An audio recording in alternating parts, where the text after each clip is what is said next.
इस कार्यक्रम के पुण्यार्जक हैं माता पिता श्रीमान रूपचंद जी जैन, श्रीमती कमला जैन, दिनेश जैन, रेखा जैन, दिवेश जैन, दिशा जैन, गंगवाल परिवार, प्रवासी मुंबई, निवासी ब्यावर।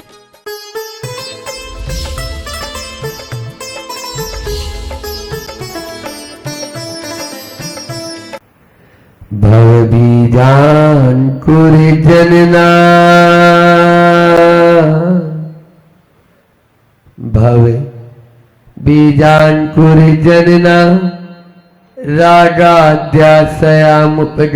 यस्य ब्रह्मार्वा विष्णुर्वा हरो जिनो वा नमस्तस्मै हरो जिनो वा नमस्तस्मै। जो विद्यादि सागर गुरु,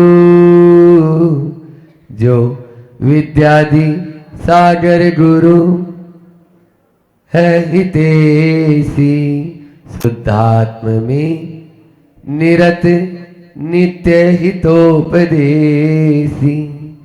वे पाप ग्रीष्म ऋतु में जल है सयाने, पूजूं उन्हें सतत केवल ज्ञान पाने, वंदू उन्हें सतत केवल ज्ञान पाने।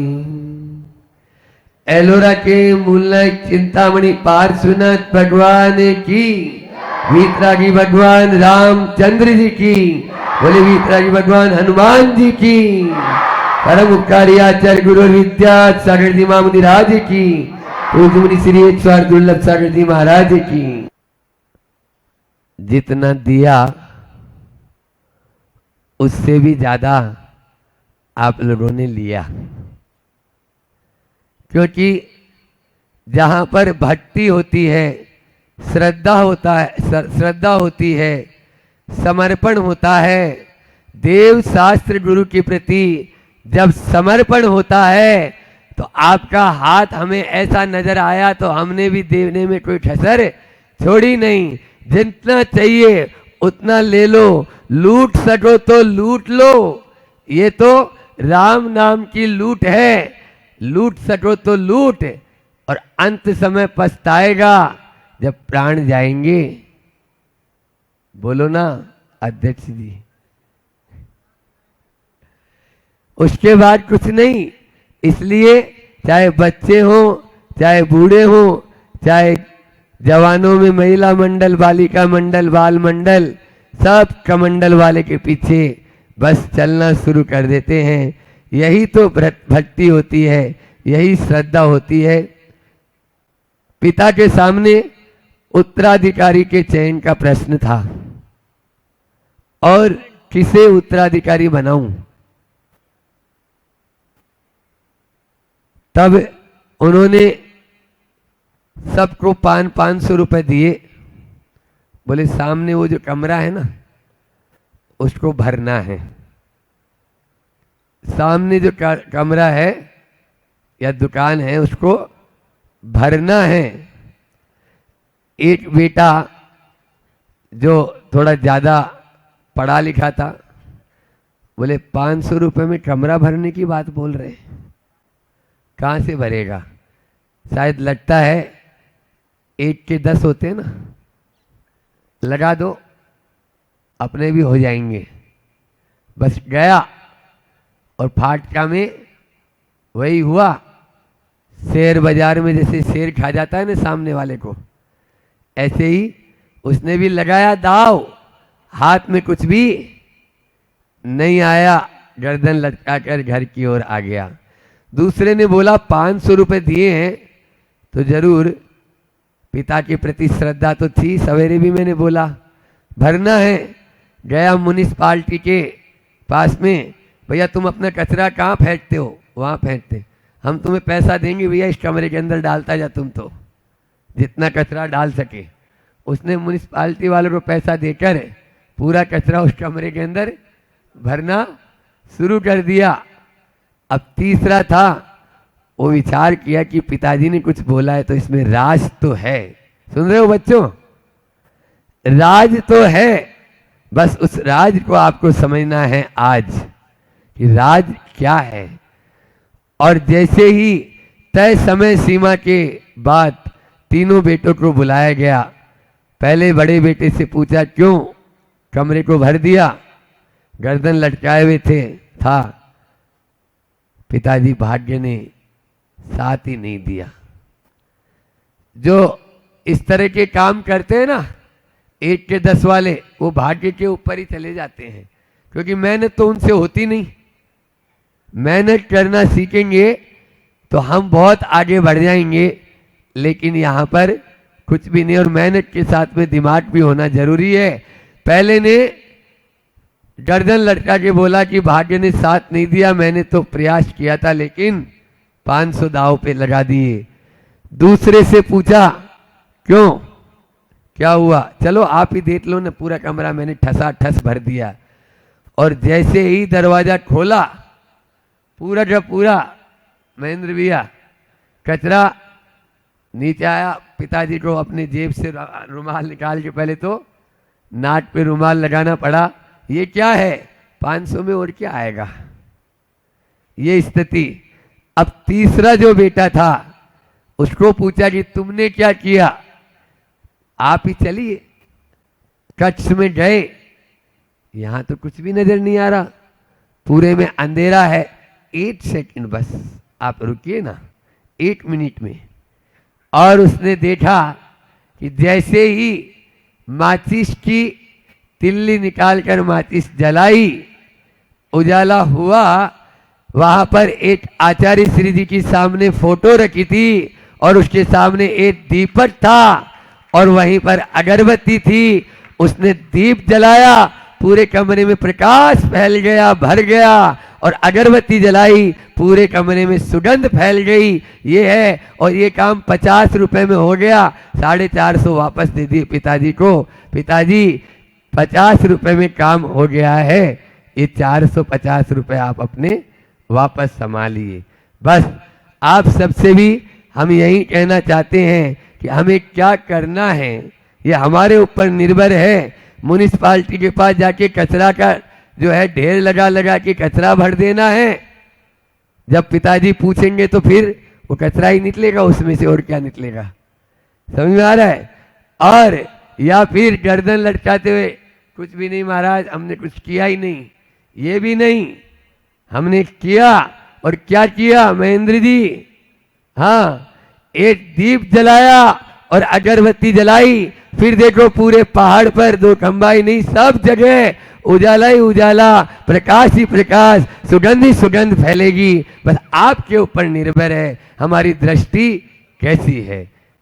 आज बात है, ये तो हमने पुराना जो है हिसाब उसमें दे दिया, लेकिन अभी रूपाली जी भी नहीं बोल पाई और हम भी उस बात को याद करेंगे, क्योंकि बड़ी दुकानदारी को छोड़कर छोटी दुकानदारी कौन करना चाहता है, बुरालकर जी बोलो ना। हाँ, यहाँ जमी जमाई दुकान है, लेकिन ऊपर से पिताजी का भी आदेश की पालना होती है। और बहता पानी निर्मला, समझ में आ रहा है। चलती का नाम गाड़ी और रुक गया तो अनाड़ी। हमारे गुरुजी को देखिए, इस उम्र में भी डोंगरगढ़ में चातुर्मास किया और वो आए नेवरा, क्या तिल्दा नेवरा, वहां आए, पंथ कल्याण कराया और फिर वापस डोंगरगढ़ चले गए।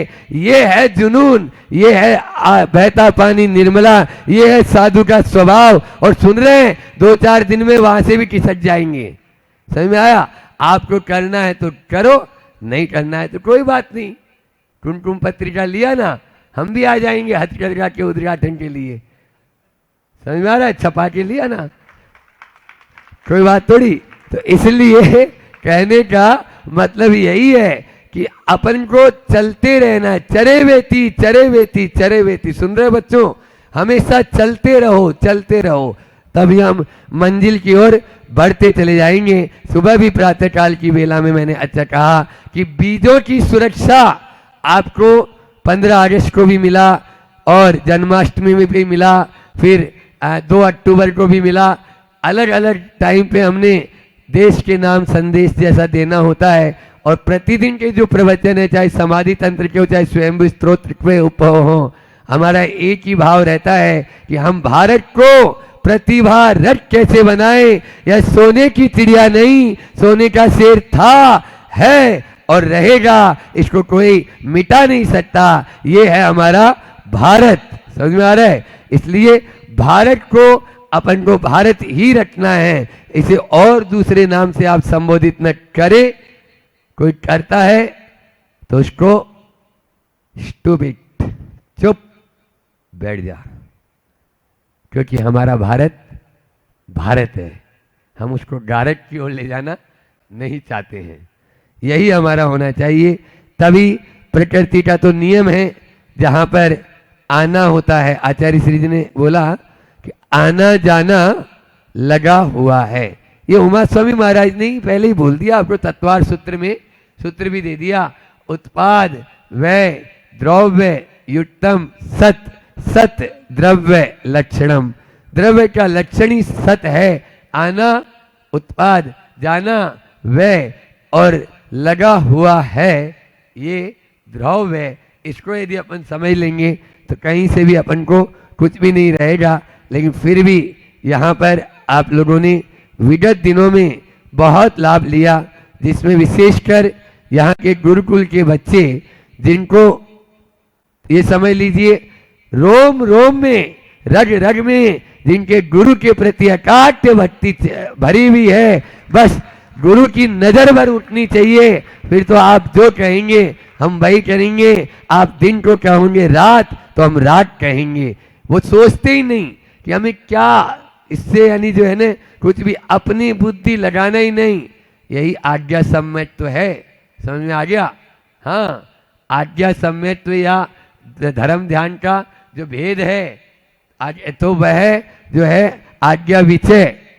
आज्ञा विचय धर्म ध्यान भी यही है कि बस हाउ कहना सीख जाओ, बहुत आगे बढ़ जाएंगे। और यदि आप प्रश्नवाचक चिन्ह लगाते चले जाएंगे तो कुछ भी नहीं हो पाएगा। इसलिए हमें आगे बढ़ना है, क्योंकि सम्मान देने वाले को सम्मान मिलता ही है। कीर्ति चाहते हो तो आचार्य समंत भद्र स्वामी ने रत्नजन श्रावकाचार्य में भी कहा कि यदि आप गुरु की पूजा, देव की पूजा करते हो, आराधना करते हो, तो यह आपकी कीर्ति को दृढ़ दिगंत तक बढ़ाने वाला होगा। इसलिए आराधना पूजा में कभी पीछे भी नहीं रहना चाहिए। IIT के यहाँ पर जो बच्चे बैठे हुए हैं, उन्होंने भी बहुत अच्छे से लाभ लिया और बहुत अच्छे से सहयोग किया। चाहे समंत भद्र विद्यालय के यहाँ पर सब विद्यार्थीगण और सब पूरा स्टाफ, टीचर लोग भी यहाँ पर सब बैठे हुए हैं, पुरुष महिला वर्ग भी। इन लोगों ने भी जब जो काम बताया, दिनेश जी ने तो बस खाली कह दिया कल आपको ये होना है, अब होना ही है। ये प्रोग्राम, बड़े बड़े प्रोग्राम भी यहाँ पर चुटकियों में हो गए, क्योंकि बोरालकर जी की जो टीम है वो टीम नहीं, एक मिलिट्री की तरह सेना है। और वो सेना बोरालकर जी जैसा कहते हैं वैसा ही आगे बढ़ जाते हैं। इसी प्रकार से आगे भी आप लोग करते रहें, गुरुओं के प्रति समर्पित होते रहें। यहाँ की ट्रस्ट कमेटी ने भी कोई कोर कसर छोड़ी नहीं। समझ में आ रहा है? हम नाम एक का ले नहीं रहे, हम तो पूरे समूह के, क्योंकि आपके यहाँ समूह इतने कि उनके ही नाम छूट जाएंगे ऐसा लग रहा है। समझ में आ रहा है? एक एक का नाम ले कि महेंद्र दरड़ फोड़े ऐसे है वैसे है, तो फिर शाम तक अपना यही होगा। फिर आज बिहार नहीं होगा, फिर आगे होगा। तो हमारे बोराल जी तो बोल रहे हैं कि अभी भी जब तक आशा है तब तक तो कुछ नहीं हो जाए। और वैसे भी मुनियों का तो यही रहता है कि पहले से कुछ भी निश्चित नहीं है, लेकिन आप लोगों का यह वात्सल्य आगे भी बरकरार रहे। एक ही बात याद रख लेना, हम दोनों आपकी प्यास बुझाने नहीं आए। आप इस मुगालते में मत रह जाना, अभी तो हमारी प्यास बुझी ही नहीं, तो बुझाने थोड़ी आए थे। हम तो आपकी प्यास को जगाने आए थे। देव शास्त्र गुरु के प्रति आपकी प्यास और जग जाए और जग जाए। और यह प्यास तब तक नहीं बुझे जब तक आपको अपने स्वात्मोपलब्धि की प्राप्ति न हो जाए, उस उपलब्धि तक आपकी ये प्यास निरंतर बढ़ती ही जानी चाहिए, बढ़ती ही जानी चाहिए। यहाँ पर भी ऐसा ही हुआ है। अब आपको चलते समय में कुछ सुना देते हैं, 2-4 पंक्तियाँ कि किस प्रकार से, क्योंकि यह तो चला चली का खेला है, यही यहाँ का 2 दिन का मेला होता है और उसके बाद में आगे चले जाते हैं, सभी बिछुड़ जाते हैं। लेकिन कहते हैं ना, नदी कभी रुकती है क्या? नदी कभी रुकी नहीं, फिर तू क्यों रुकता? तू क्यों रुकता? अनवरत हम तो फिर भी चातुर्मास में भी रुक जाते हैं, अभी भी बैठे हैं। वो तो निरंतर 24 घंटा बहती ही रहती है, बहती ही रहती है। इस प्रकार से आगे आगे अपना बहना ही स्वभाव होना चाहिए, तभी हम आगे ऊंचाइयों को छू सकते हैं। कि उड़ती चिड़िया बहता पानी, इनकी कहानी किसने जानी? दुनिया वालों सुनो, इसी को कहते जिंदगानी। उड़ती चिड़िया बहता पानी, इनकी कहानी किसने जानी? जीवन तो है एक रमता योगी रे, रमता रोगी। किसको पता किसकी शाम कल का होगी रे, कल कहाँ होगी? धरती वालों सुनो, ये है शब्द आसमानी। उड़ती चिड़िया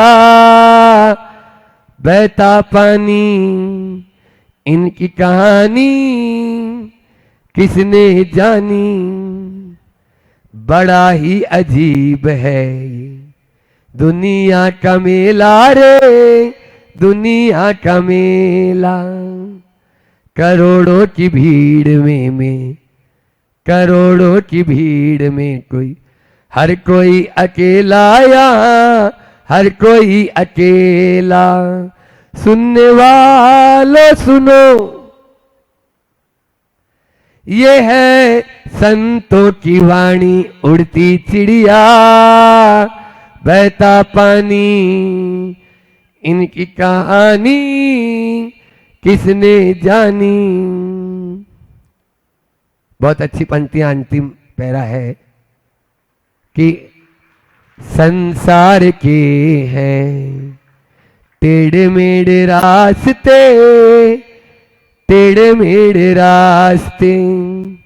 ये तमाम रास्ते हम सबके वास्ते, हम सबके वास्ते।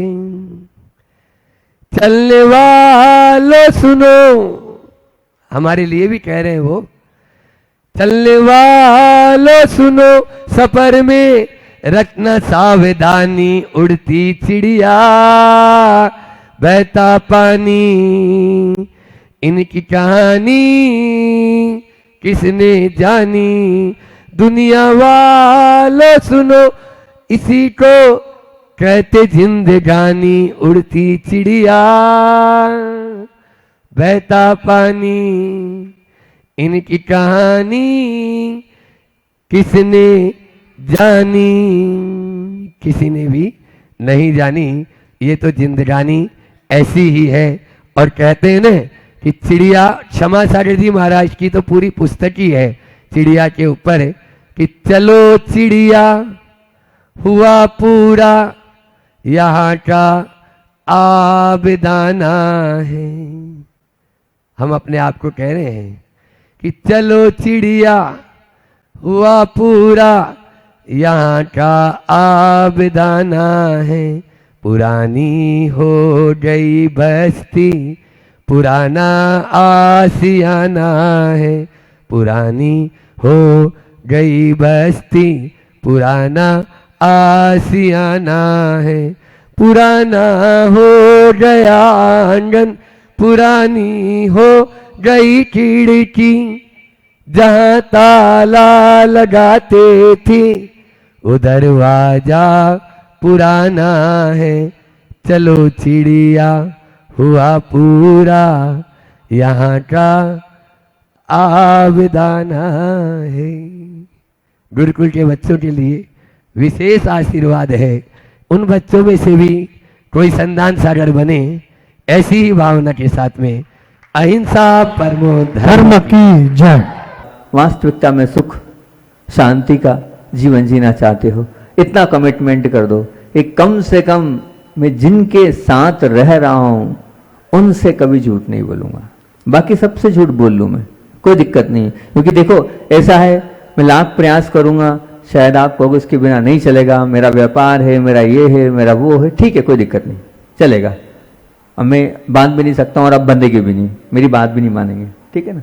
और इतना प्रभाव भी मेरा नहीं है कि मैं कहूं झूठ का त्याग कर दो और आप त्याग कर दो, इतनी ताकत नहीं है भी हमारे अंदर कि आप इतने आज्ञाकारी हमारे बन जाए। लेकिन इतना कमिटमेंट तो कर दो, अगर आप सुख से रहना चाहते हो अपने जीवन में, शांति से रहना चाहते हो अपने जीवन में, पवित्रता में जीवन बनाना चाहते हो और रिश्तों को आखिरी दम तक अगर आप निभाना चाहते हो, तो बस क्या होगा, क्योंकि 5-7 चीजें मैंने आपको बोल ली, क्या झूठ उजागर नहीं होगा? क्या एक झूठ के पीछे जीवन भर झूठ नहीं बोलना पड़ेगा? क्या झूठ बोलकर अपने जीवन को धर्ममय बना पाओगे? बताओ, आत्म उपलब्धि कर पाओगे? नहीं कर पाओगे, 3 काल में नहीं कर पाओगे। तो इतना हो जाए कि चाहे जो हो जाए, हम जिनके साथ रह रहे हैं उनके साथ हम झूठा व्यवहार नहीं करेंगे, उनके साथ छल नहीं करेंगे, उनके साथ कपट नहीं करेंगे। इतना तो कर सकते हो ना, उनके साथ झूठ छल कपट का व्यवहार नहीं करेंगे। जो होगा बता देंगे, गलती सबसे होती है, किसने गलती नहीं करी, गलती हुई है तभी तो संसार में आप हम सब भटक रहे हैं, नहीं तो भगवान नहीं बन जाते क्या? उनमें और हमारे में अंतर क्या है कि हमारे हमसे गलतियां होती है और उन गलतियों को छुपाने के लिए फिर झूठ बोलते चले जाते हैं। नहीं, बिल्कुल नहीं। दुनिया के सामने आपको छुपाना है, छुपा लो, पर आज इतना कमिटमेंट करो, जो लोग सुन रहे हैं मेरी बात को वो इतना कर दे कि मैं जिन उपकारियों के साथ उनके आशीर्वाद से आगे बढ़ाऊं, उनको उनके साथ जिनके साथ मैं अपने जीवन की सुख और दुख दोनों को व्यतीत करता हूं, उन लोगों से मैं झूठ, उन लोगों के सामने झूठ नहीं बोलूंगा। क्या हो सकता है? मेरी इतनी बात का कमिटमेंट हो सकता है? बोलो तो, दमदारी से बोलो, हो सकता है ना? बस इतना कर लो, इतना कर लोगे तो मैं समझूंगा आपको थोड़ा थोड़ा प्रवचन पल्ले पड़ा है। नहीं तो ये समझूंगा 2-3 दिन से झूठ के विषय में बोल रहा हूं, 4 दिन तो हो गए, 3 दिन तो हो गए, झूठ झूठ झूठ झूठ, है ना। पर मैं चाहता हूं इतना हो जाए, आप अपने साथ में रहने वाले लोगों से झूठ वाला व्यवहार नहीं करेंगे। देखना आपके रिश्ते और मधुर बन जाएंगे, आपके रिश्ते और स्थिर हो जाएंगे। उनको विश्वास होना चाहिए, नहीं वो झूठ नहीं बोलता, जो बोलेगा सत्य बोलेगा। इतनी इमेज, इतनी पर्सनैलिटी, इतना अपने आप का अस्तित्व सामने वाले के हृदय में उतर जाना चाहिए कि नहीं, वो चाहे जो हो जाए वो झूठ नहीं बोलेगा, क्योंकि झूठ आज नहीं तो कल पकड़ में आएगा ही आएगा। तो आज का प्रवचन का अपना क्रीम यही कोटेशन है और यही नियम है कि हम कभी भी अपने परिवार वालों के साथ झूठ नहीं बोलेंगे। दूसरी बात कि झूठ क्या है, आपने ये मान लिया है कि झूठ जो बोल रहे हैं वो नहीं। दूसरी और एक और बात बोल रहा हूं 90 नंबर की, कि आपके जीवन में जितना दिखावा आप करते हैं उतना आपका जीवन झूठा है। जितना आप दिखावा कर रहे हैं, दिखावा मीन्स क्या? झूठापन, छल कपट, आप सब करो, लेकिन अपने जीवन को दिखावे वाला जीवन मत रखो, क्योंकि आप दिखा रहे हो। अच्छा श्री बार 2-3 बार 4 बार, वो ज्यादा बार मैं सुन चुका उनके मुख से, बोले आप नेकलेस पहनते हो, वो नेकलेस अपने को दिखता नहीं है, लेकिन किसके लिए पहनते हो बताओ ना? दिखाने के लिए। और कान का भी नहीं दिखता है, किसके लिए पहनते हो? दिखाने के लिए। हालांकि इनको मैं झूठा नहीं कहूंगा, ये तो आपके श्रृंगार हैं, पर बता रहा हूं उसी में लगे रहना, उसी में अपने आप को संलग्न रखना। जितना जितना आपके जीवन में दिखावा है, उतना आपका जो संसार है झूठेपन को लिए हुए है। वो झूठा जीवन आप जी रहे हो, ये मान के चलना। आप लोगों को जब यहाँ चातुर्मास प्रारंभ हुआ था तो हमने कुछ शर्तें रखी थी, उसमें एक शर्त ये भी रखी थी कि हथकरघा के वस्तु के साथ आप पूरा चातुर्मास करना। बहुत अच्छा लगता है जब एक साथ पीली साड़ी में रहते हैं, तो बड़ा उसको देखकर अंदर से एक अलग फीलिंग होती है।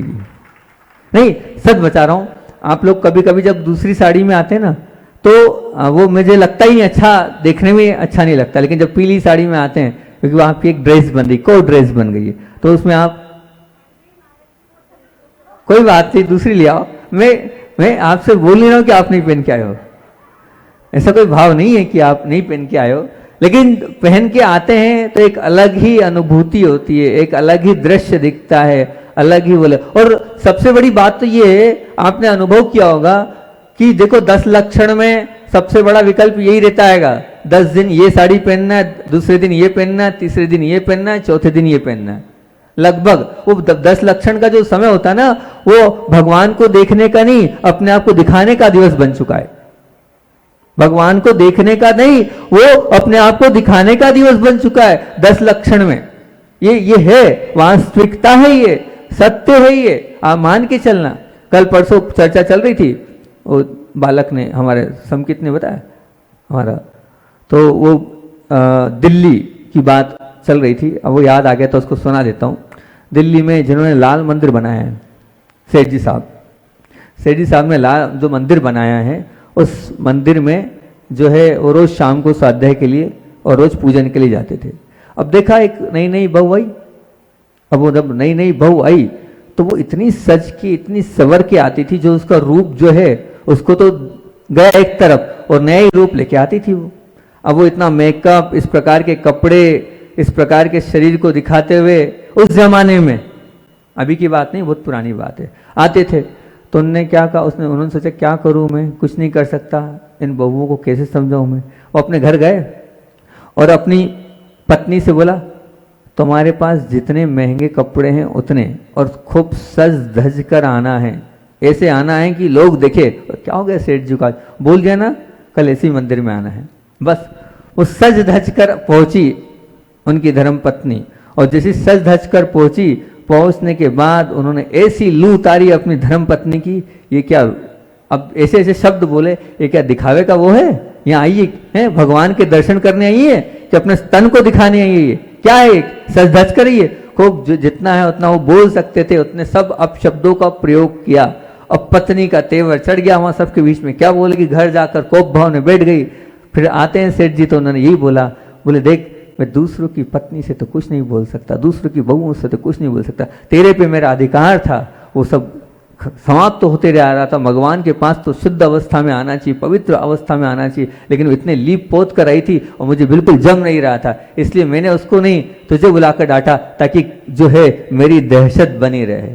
बोले उसके बाद देख, अब कोई नहीं आ रहा है, अब कोई आएगा भी नहीं, और सब लोगों का बिल्कुल नहीं आना चाहिए। तो ये बात थी। तो कम से कम मंदिर में तो हमें झूठा प्रदर्शन नहीं करना चाहिए, मंदिर में तो हमें दिखावे वाला जीवन नहीं जीना चाहिए। आपका जीवन जितना दिखावे वाला होगा, ये मान के चलना, उतना आप झूठा जीवन जी रहे हो।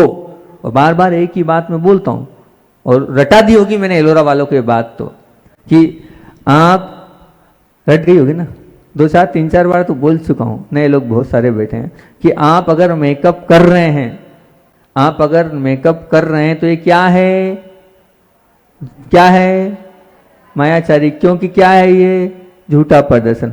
अब जब आप मेकअप करो, लिपस्टिक लगाओ, क्रीम लगाओ, पाउडर लगाओ, तो आप क्या फीलिंग करना, इसके माध्यम से मैं कहाँ जाऊंगी, तिर्यंचायु का बंद करूंगी, माया तिर्यज्ञनस्य। मायाचारी करना त्रियंचायु के बंद का कारण है। तो आप त्रियंचायु में जाना चाहते हैं, तो अपने आप का मायाचारी मतलब क्या, झूठा प्रदर्शन। यही सिखाया ना हमने आपको, मायाचारी में कोई बहनें नहीं बेटी के यहाँ, बहनें और जो आर के बाद वाली, यही सिखाया ना।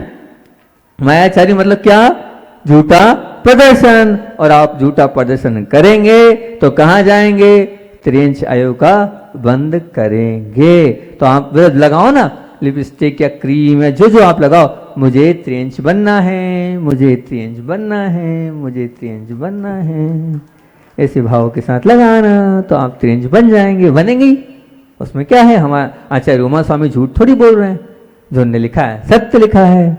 तो इसलिए झूठा जितना दिखावा करोगे, झूठा जितना प्रदर्शन करोगे, आपका जीवन उतना ही क्या होगा? नीचे की ओर गिरता चला जाएगा, गिरता चला जाएगा। झूठा प्रदर्शन ना करें। और भी बहुत सारी बातें हैं जहाँ हम झूठा प्रदर्शन जैसे हैं नहीं वैसे अपने आप को हम प्रस्तुत करते चले जाते हैं। वो झूठा प्रदर्शन ही, वो दिखावा।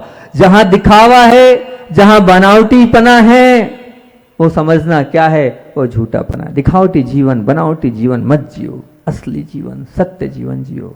वो असली जीवन और सत्य जीवन ही आपको बात चल रही है भगवान बनने की, तो भगवान वही बन सकता है जो प्योर होगा, जो शुद्ध होगा, अन्यथा वो भगवान नहीं बन सकता है। भगवान बनना तो दूर, और भगवान के भक्त भी अभी नहीं कहला रहा है जो अपने जीवन को झूठा जीवन जी रहा है। अगला 10वें नंबर का बंधु है हमारा, वचन देकर उसे नहीं निभाना। अपने जीवन में आप चिंतन करना, मंथन करना कि अगर मैंने कभी किसी को वचन दिया है तो उन वचनों को मैंने फॉलो अप किया कि नहीं, उन वचनों को मैंने निभाया कि नहीं। सब चले जाए, लेकिन अगर आपने कमिटमेंट किया है, उस कमिटमेंट से आप कोई पीछे मत हटना। उस कमिटमेंट से कभी भी आप जो है अपने आप को अलग मत करना कि मैंने कह दिया है, जो कहा है और मुझे करना ही है, उसमें कोई किंतु नहीं, उसमें कोई परंतु नहीं। अपने वचनों की कीमत को आप बना के रखना। अपने वचनों को आप अंतरंग से ये विचार करना कि मैंने ये कह दिया है, अब ये कह दिया है तो क्या मुझे करना ही होगा। पहले के लोग अपने वचनों से एक बार बोल दिया है, अब मैं वचन दे आया हूँ, वचन दे आया हूँ, तो अब जो होगा वो करना ही पड़ेगा, होगा ही। उसमें कोई किंतु नहीं, उसमें कोई परंतु नहीं। लेकिन आज की पीढ़ी कितने ही वचन दे चुकी होगी, और कितने वचन आप दे चुके होंगे, और कितने ही आप वचन देकर तोड़ चुके होंगे। जब जब भी आपने वचन दिया और वचन देने के बाद उसको निभाया नहीं, तो वो झूठा ही है, उसको हम झूठा ही बोलेंगे। वो झूठ की श्रेणी में ही आएगा, उसमें कोई है ही नहीं कि नहीं आएगा।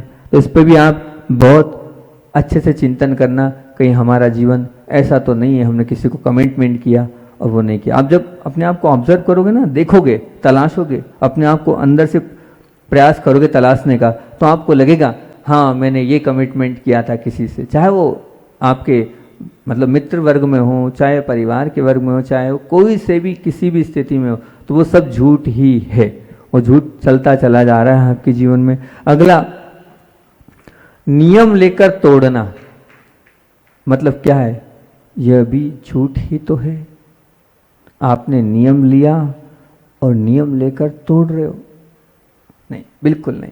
क्योंकि ध्यान रखना कि जब हम कर्मों की बंध की बात करते हैं, तो कर्मों के बंध में सूत्र आता है ज्ञात भाव, अज्ञात भाव, है ना।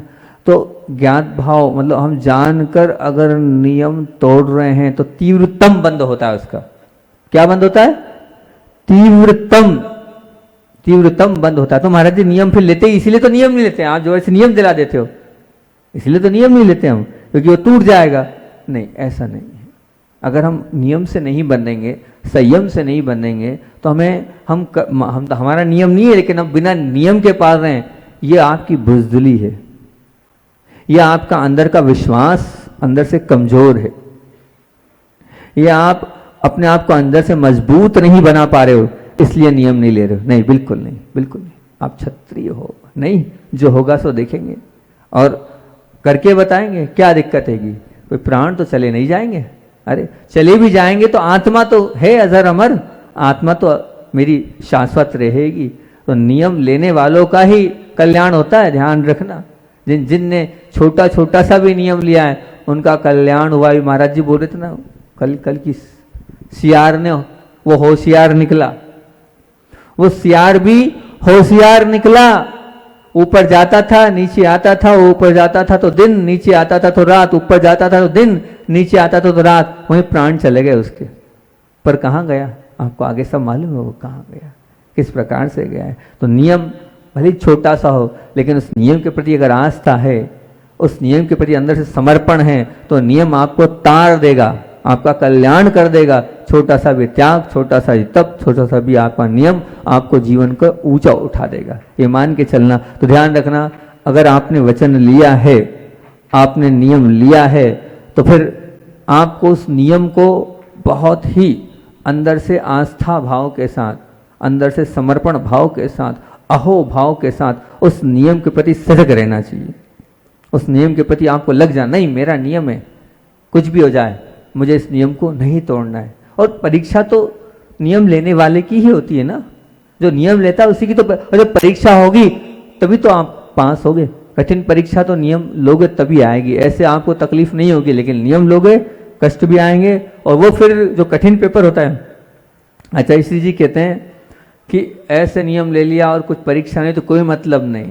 बोले डिक्टेशन लाना है, डी लाना है, तो डी लाना है तो क्या करना पड़ेगा? बोले डी लाने के लिए पेपर कठिन आया है तो बस तैयारी के साथ लग जाओ और उस नियम को बहुत अच्छे से पालो, बहुत अच्छे से करो। हमने देखा आचार्य श्री जी को, जब अभी वहाँ थे हम लोग रेवती रेंज में। रेवती रेंज की स्थिति ऐसी थी कि आचार्य श्री को देखकर आंख से आंसू आ जाते थे। उनकी स्थिति परिस्थिति को देखकर इस प्रकार से शरीर की स्थिति हो गई थी और जब चलते तक नहीं बनता था, ये परिस्थिति थी। हम 5-6 महाराज 7 महाराज रह गए थे, उन्होंने सबको धीरे धीरे धीरे धीरे अलग कर दिया। बहुत विकट परिस्थिति थी। और उस समय जब पूरे वैद्य लोग लगे थे, देश के बड़े बड़े वैद्य सेठिया लोग किसको नहीं लाए, हर वैद्य को वहाँ आ गया, सब कुछ आ गया। और वहाँ लॉकडाउन चल रहा था, उसके बावजूद भी सब कुछ व्यवस्थाएं हुई। जब आचार्य श्री जी से एक वैद्य जी ने निवेदन किया कि आचार्य श्री जी ये आपको औषधि लेनी ही पड़ेगी, तो आचार्य श्री जी ने कहा कि जिस चीज़ का मेरा कायोत्सर पूर्वक त्याग है उस चीज़ का मैं सेवन नहीं कर सकता हूँ, ना करूँगा। ध्यान रखना इस विषय को, इस विषय में कोई समझौता ना किया है और ना करूँगा।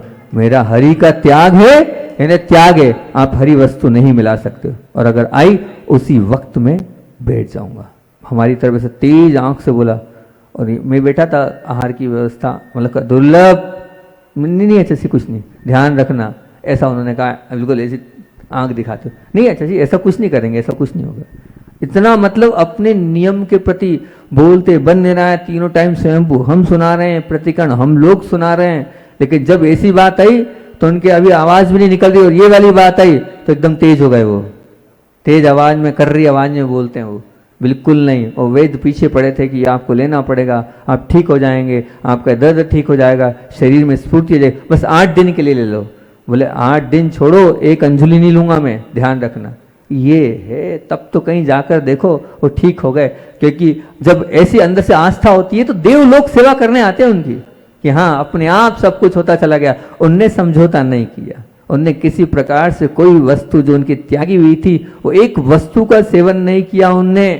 सोचो आप, हम रोते रह गए लेकिन वो नहीं माने तो नहीं माने, अपने नियम से अडिग रहे। ये